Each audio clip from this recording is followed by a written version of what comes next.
Friends, कैसे हो आप लोग। उम्मीद करता हूँ आप और आपका परिवार बेहतर और बढ़िया होगा और यूपी पुलिस की तैयारी आपकी बहुत अच्छे से चल रही होगी। चलिए आज इसी सीरीज़ में हिस्ट्री के मोस्ट इम्पोर्टेंट क्वेश्चन देखेंगे, इतिहास के। इससे पहले मैंने एक वीडियो और डाल दी है स्पेशल बना के, भूगोल पे, इतिहास पे, रीजनिंग पे, हिंदी पे और जीके पे। अगर आपने वो वीडियो नहीं देखी है तो चैनल पे आइए, आपका मोस्ट वेलकम, और अपने डाउट्स को क्लियर कीजिए और यूपीपी में एक विशाल स्कोर कायम कीजिए। शुरू करते हैं आज की क्लास। पहला प्रश्न है, हर्षवर्धन का शासनकाल कब से कब तक था। पिछली बार ही 2 एग्जामों में हर्षवर्धन से रिलेटेड क्वेश्चन पूछा गया था, तो हो सकता है इस बार भी पूछा जाए। तो हर्षवर्धन के बारे में पता होना चाहिए। हर्षवर्धन का शासनकाल 606 से 647 तक। कितना था? 606 से 647 तक हर्षवर्धन का शासनकाल था। 2 नंबर क्वेश्चन देखते हैं। बिना ताज का बादशाह किसे कहा जाता है? बिना ताज का बादशाह किसे कहा जाता है? तो बिना ताज का बादशाह किसको कहा जाता है? सुरेंद्र नाथ बनर्जी को कहा जाता है। 2 का भी बिल्कुल राइट आंसर हो जाएगा। 3 नंबर क्वेश्चन देखते हैं। जलियांवाला हत्याकांड कब हुआ था? जलियांवाला हत्याकांड कब हुआ था? तो 13 अप्रैल 1919 को जलियांवाला हत्याकांड हुआ था। 13 अप्रैल 1919 को जलियांवाला बाग हत्याकांड हुआ था। और कहाँ हुआ था? तो ये अमृतसर पंजाब में हुई थी ये घटना, जिसमें कि जनरल डायर ने गोलियां चलवाई थी। तो 13 अप्रैल 1919 को भूलना नहीं है, बिल्कुल याद रखना है। 4 नंबर क्वेश्चन देखेंगे। 4 नंबर में क्या है? कुतुबनुमा की सहायता से खोज की जाती है। जो कुतुबनुमा होता है उसकी सहायता से किसकी खोज की जाती है, ये बताना है आपको। दिशाओं का ज्ञान, वायुदाब का ज्ञान, रोगी का पता, या इनमें से कोई नहीं। आंसर राइट हो जाएगा दिशाओं का ज्ञान। दिशाओं का ज्ञान किससे पता होता है? कुतुबनुमा की सहायता से पता चलता है। 5 नंबर क्वेश्चन देखेंगे। निम्नलिखित में से कौन सा कथन सही है? यहाँ पर सही बताना है, ट्रू बताना है, ना कि फॉल्स। कोलंबस ने अमेरिका की खोज की थी, बिल्कुल ठीक बात है। वास्को डी गामा ने भारत की खोज की थी, बिल्कुल ठीक है। हेनसांग हर्षवर्धन के दरबार में आया था, ये भी ठीक है। तो आंसर क्या हो जाएगा इस प्रश्न का? डी हो जाएगा। 6 नंबर क्वेश्चन देखेंगे। निम्न में से भारत की खोज किसने की थी? भारत की खोज किसने की थी और कब की थी? दोनों बातें यहाँ मेंशन है, कब की थी और किसने की थी। वास्को डी गामा ने भारत की खोज की थी 1498। 1498 कोलंबस, 1498 हेनसांग, 1498 फायान। हेनसांग की बात की जाए तो यह हर्षवर्धन के शासनकाल में आया था। फायान चंद्रगुप्त के शासनकाल में आया था। और भारत की खोज किसने की थी? भारत की खोज किसने की थी? वास्को डी गामा ने की थी, 1498 में की थी। सारे डाउट्स क्लियर करना है, बस बने रहें लास्ट तक, वीडियो को वॉच करना है फुल, और प्लीज़ चैनल को सब्सक्राइब करना है एंड वीडियो को लाइक करना है और कमेंट करके अपना सुझाव हम तक ज़रूर पहुंचाना है। 7 नंबर क्वेश्चन देखेंगे। निम्नलिखित में से कौन सा कथन सही है? यहाँ सही बताना है। पुर्तगाली 1498 में आए थे, अंग्रेज़ 1600 में, डच 1602 में, फ्रांसीसी 1664 में। एक बात और, ये सारे के सारे क्रम में लगे हुए हैं, जो कि क्रम में आपसे लगवाया जाता है, बहुत बार पूछा गया है क्वेश्चन। तो आंसर क्या हो जाएगा इस प्रश्न का? ई आंसर हो जाएगा। हालांकि विकल्प में ए बी सी डी होते हैं, लेकिन ई मैंने इसलिए रख दिया है कि सारा का सारा आपको बता सकूं, कंप्लीट बता सकूं, है ना। जब कूट वाले क्वेश्चन आएंगे और आपसे यही डेटे और यही क्रम लगवाएगा, तब आपको ये क्वेश्चन बहुत अच्छा लगेगा। तो आंसर क्या हो जाएगा? ई हो जाएगा। पहले पुर्तगाली आए, फिर अंग्रेज, फिर डच, फिर फ्रांसीसी। साथ ही साथ ये याद रखना है कि ईस्ट इंडिया कंपनी की स्थापना कब हुई थी? तो 1600 ईस्वी में ईस्ट इंडिया कंपनी की भारत में स्थापना हुई थी। 8 नंबर क्वेश्चन देखेंगे। मुगल बादशाह जहांगीर के दरबार में आने वाला प्रथम अंग्रेज राजदूत कौन था? ये क्वेश्चन IAS और PCS और बैंक, रेलवे वगैरह में पूछा गया है अच्छे लेवल पे, कि मुगल बादशाह जहांगीर के दरबार में आने वाला प्रथम अंग्रेज राजदूत कौन था? कैप्टन हॉकिंस था। कौन था? कैप्टन हॉकिंस था। लेकिन ये कब आया था? तो 1608 को नोट डाउन कर लीजिए। 1608 में आया था कैप्टन हॉकिंस, ये बंदा आया था। 9 नंबर क्वेश्चन देखेंगे। निम्नलिखित में से कौन सा कथन गलत है? यहाँ पर फॉल्स बताना है, गलत बताना है। कर्नाटक का प्रथम युद्ध 1746 से 48, बिल्कुल ठीक है। कर्नाटक का द्वितीय युद्ध 1849 से 54, कर्नाटक का तृतीय युद्ध भी ठीक है। पानीपत के तीसरा युद्ध 1761, ये भी ठीक है। तो गलत क्या है? बी, 1849 से 54 नहीं होगा, यहाँ पर 49 से 54 होगा।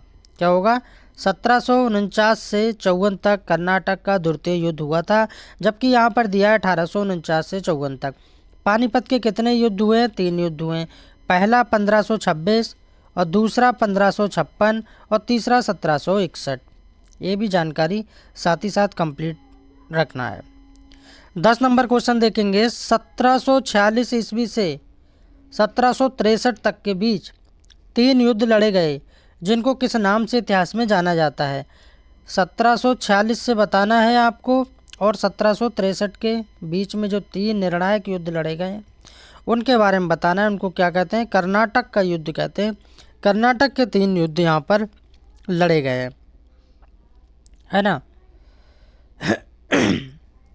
और बात की जाए साथ ही साथ बक्सर का युद्ध कब हुआ था, तो बक्सर का युद्ध बार बार पूछा जाता है। प्लासी का युद्ध पूछा जाता है।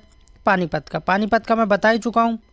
पानीपत में 1526, 1556 और 1761 3 युद्ध हुए। प्लासी का 1757 में हुआ है। बक्सर 1764 में हुआ है। बक्सर का 1764 में हुआ है, प्लासी का 1757 और पानीपत के 3 युद्ध हुए हैं। और कर्नाटक को 3 युद्ध जो हुए हैं वो 1746 से लेकर 1763 के बीच में हुए हैं, जो कि कर्नाटक युद्ध के नाम से इतिहास में दर्ज हैं। मैंने यहाँ पर 30 क्वेश्चन लिए हैं, बहुत ही इंपॉर्टेंट क्वेश्चन लिए हैं। ये 30 नहीं है, 300 क्वेश्चन में आपका विश्लेषण करूँगा। बहुत ही अच्छी वीडियो है। प्लीज़ वीडियो को लाइक ज़रूर करना है एंड चैनल को सब्सक्राइब करना है। 11 नंबर क्वेश्चन देखेंगे। 1756 ईस्वी में अलीवर्दी खां की मृत्यु होने पर कौन बंगाल का नवाब बना? ऐसे क्वेश्चन भी आपको देखने को मिल रहे हैं कि 1756 में एक डेट दे दी कि 1756 में अलीवर्दी खां की मृत्यु होने के बाद बंगाल का नवाब कौन बना था? तो सिराजुद्दौला, मीर कासिम, हासिम अलवी या इनमें से कोई नहीं। तो कौन बना था? सिराजुद्दौला बना था। सिराजुद्दौला बना था यहाँ पर।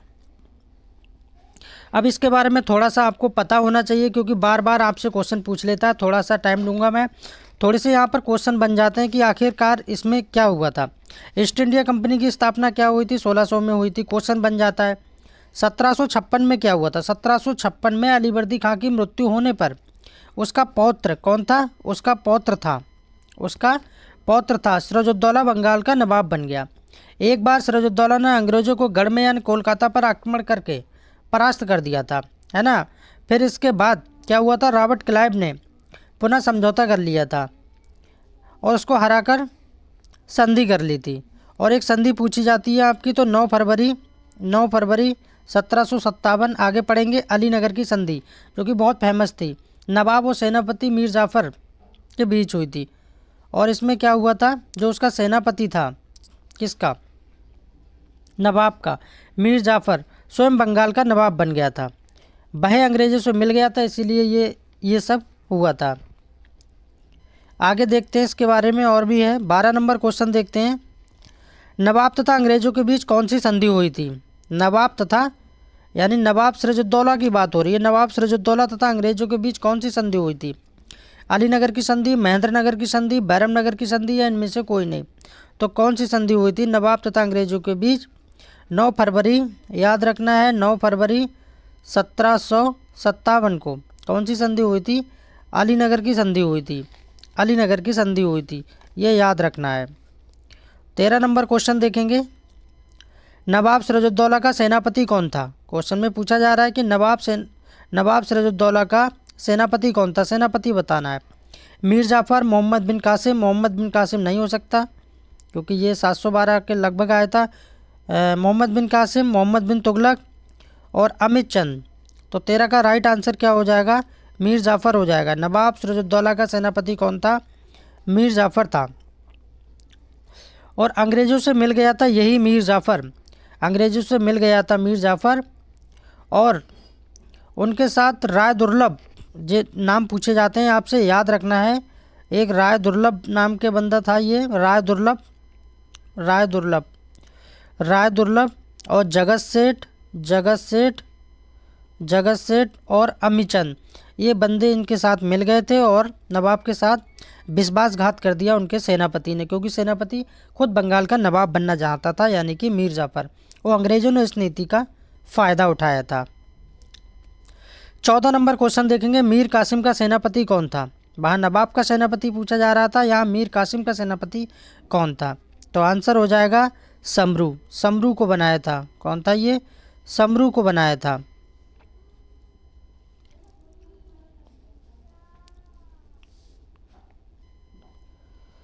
15 नंबर क्वेश्चन देखेंगे, इलाहाबाद की प्रथम संधि कब हुई थी। इलाहाबाद की प्रथम संधि कब हुई थी? 12 अगस्त 1765। तो 12 अगस्त 1765 को इलाहाबाद की प्रथम संधि हुई थी। प्रथम संधि तो पता लग गया, ठीक है। और एक संधि और हुई थी। दूसरी संधि कब हुई थी? दूसरी संधि जो है इसकी कब हुई थी? तो दूसरी संधि 16 अगस्त, यानी 4 दिन बाद, 12 4 16, 16 अगस्त 1765। यहाँ भी 1765 है, यहाँ भी 1765 है। साल सेम है, दिन का अंतर है बस। यहाँ पहली संधि 12 अगस्त को, दूसरी संधि 16 अगस्त को हो गई थी। इलाहाबाद की 2 संधि हुई हैं, प्रथम संधि और द्वितीय संधि। 16 नंबर क्वेश्चन देखेंगे, निम्नलिखित में से कौन सा कथन सही है। यहाँ पर सही बताना है कि कौन सा कथन यहाँ सही है। प्रथम आंग्ल मैसूर युद्ध, द्वितीय आंग्ल मैसूर युद्ध और तृतीय आंग्ल मैसूर युद्ध। निम्नलिखित में से कौन सा कथन सही है। तो यहाँ पर पहला, यहाँ पर मेंशन कर लीजिए, यहाँ पर मिस्टेक है, क्योंकि यहाँ पर पहला युद्ध पता होना चाहिए। पहला कब से कब तक चला था? तो पहला चला था 1767 से लेके 69 तक, यहाँ डेटे होना चाहिए। और दूसरा चला था 1780 से लेके 84 तक। और तीसरा चला था 1790 से लेकर 92 तक। और चौथा युद्ध चला था 1799 में। ये 4 युद्ध हुए हैं, तो आंसर डी हो जाएगा। सॉरी, मिस्टेक हो गई थी यहाँ पर, यहाँ डेटे लिखना चाहिए। तो ये सारे के सारे ये क्रम से लगे हुए हैं। प्रथम आंग्ल मैसूर युद्ध, द्वितीय आंग्ल मैसूर युद्ध, तृतीय आंग्ल मैसूर युद्ध और चौथा 1799 में हुआ है। 17 नंबर क्वेश्चन देखेंगे, मैंगलोर की संधि किस आंग्ल मैसूर युद्ध के दौरान हुई थी। कौन सी संधि पूछी जा रही है? मैंगलोर की संधि। मैंगलोर की संधि, मैंगलोर की संधि किस आंग्ल मैसूर युद्ध के दौरान हुई थी। तो 17 का राइट आंसर हो जाएगा द्वितीय आंग्ल मैसूर युद्ध। द्वितीय आंग्ल मैसूर युद्ध के दौरान हुई थी, यानी कि बात की जाए तो 1784 इसका राइट आंसर हो जाएगा। 18 नंबर क्वेश्चन देखेंगे, हैदर अली का पुत्र कौन था। हैदर अली के पुत्र का नाम बताना है कि हैदर अली के पुत्र कौन था। हैदर अली कौन था? टीपू सुल्तान था। बहुत बार पढ़ रखा होगा, अच्छा क्वेश्चन है। टीपू सुल्तान था। 19 नंबर क्वेश्चन देखेंगे, श्रीरंगपट्टनम की संधि कब हुई थी। श्रीरंगपट्टनम की संधि कब हुई थी ये बताना है। तो 1792 में हुई थी। कब हुई थी? श्रीरंगपट्टनम की संधि कब हुई थी? 1792 में हुई थी। 20 नंबर क्वेश्चन देखेंगे, निम्नलिखित में से ये कथन किसका। एक कथन दिया है और उसको बताना है कि आखिर ये किसने बोला है, ये लाइनें किसकी हैं। एक शेर की तरह एक दिन जीना बेहतर है, लेकिन भेड़ की तरह लंबी ज़िंदगी जीना, भीड़ की तरह लंबी ज़िंदगी जीना अच्छा नहीं है। एक शेर की तरह, तो ये किसने कहा था? इसका राइट आंसर हो जाएगा टीपू सुल्तान ने कहा था। टीपू सुल्तान के ये वाक्य हैं। 21 नंबर क्वेश्चन देखेंगे, निम्नलिखित में से कौन सा कथन सही है। यहाँ सही बताना है, ना कि गलत, कि इसमें से सही कौन सा है।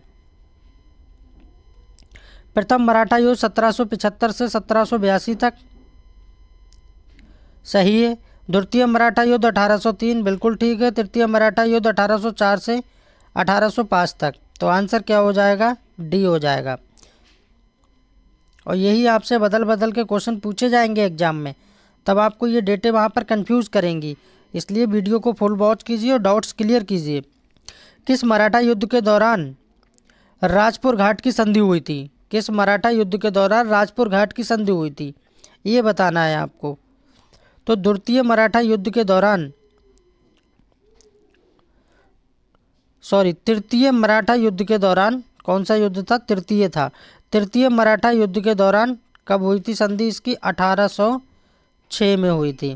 किस मराठा युद्ध के दौरान राजपुर घाट की संधि हुई थी? तो कब हुई थी? 1806 में, और तृतीय मराठा युद्ध हुआ था। अंग्रेजों का मराठों से युद्ध हुआ था। प्रश्न नंबर 23 देखेंगे, निम्नलिखित में से कौन सा अंग्रेज शासक हड़प नीति का समर्थक करता था, हड़प नीति के बारे में चर्चा में रहता था? तो ये तो पता ही होगा काफ़ी लोगों को, लॉर्ड डलहौजी। लॉर्ड डलहौजी का नाम आता है।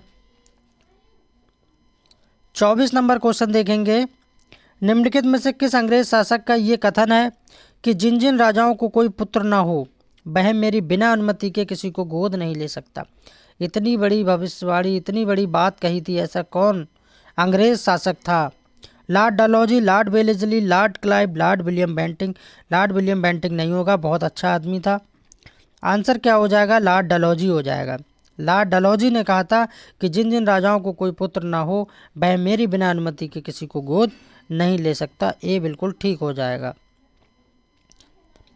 25 नंबर देखेंगे, निम्नलिखित में से कौन सा कथन सही है? यहाँ सही बताना है आपको, ना कि गलत। अवध का युद्ध 1856, रोहिलखंड का युद्ध 1773, बनारस का युद्ध 1780। आंसर क्या हो जाएगा? डी हो जाएगा इस प्रश्न का। और साथ ही साथ आपको ये पता होना चाहिए कि अवध का युद्ध किस किस के बीच हुआ था। तो अवध का युद्ध डलहौजी, याद रखना है, डलहौजी एवं वाजिद अली शाह के बीच हुआ था। रोहिलखंड का युद्ध किस किस के बीच हुआ था? तो वारेन हिंगस्ट्रांग एवं रोहिल सरदार थे हाफिज़ रहमत खां, हाफिज़ रहमत खां के बीच हुआ था। और बनारस का युद्ध जो हुआ था तो ये भी वारेन हिंगस्ट्रांग एवं राजा कौन थे? चेत सिंह थे। कौन थे? चेत सिंह। तो ये तो कंप्लीट जानकारी है ताकि क्वेश्चन कहीं से भी बने और आप गलत करके ना आए। 26 नंबर क्वेश्चन है, निम्नलिखित में से कौन सा कथन सही है? यहाँ सही बताना है। नेपाली युद्ध हुआ था 1814 से 1816 तक, बिल्कुल ठीक है। बर्मा का प्रथम युद्ध 1824 से 1826, ये भी ठीक है। बर्मा का द्वितीय युद्ध 1852 में। तो आंसर क्या हो जाएगा? डी हो जाएगा 26 का।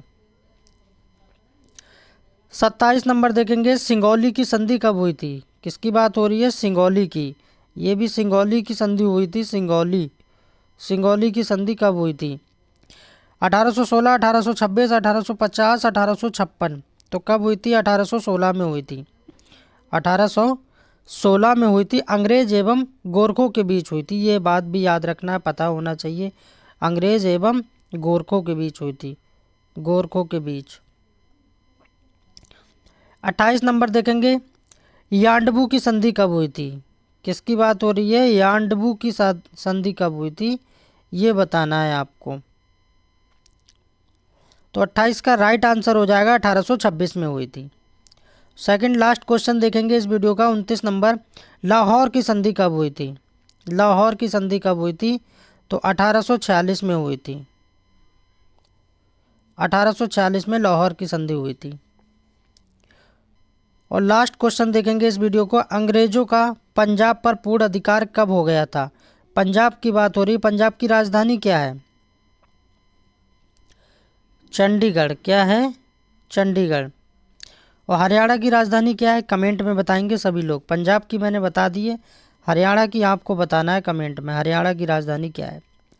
अंग्रेजों का पंजाब पर पूर्ण अधिकार कब हो गया था? तो 1849 को हो गया था, द्वितीय सिख युद्ध के दौरान। और द्वितीय सिख युद्ध कब हुआ था? 1848 से लेकर 49 तक, 1 साल तक चला था। लॉर्ड डलहौजी एवं सिखों के बीच द्वितीय विश्व युद्ध हुआ था। वीडियो कैसी लगी कमेंट के माध्यम से सभी भाई बहन बताएंगे। मिलते हैं नेक्स्ट क्लास में, नेक्स्ट वीडियो में। Thanks for watching. Please subscribe my channel.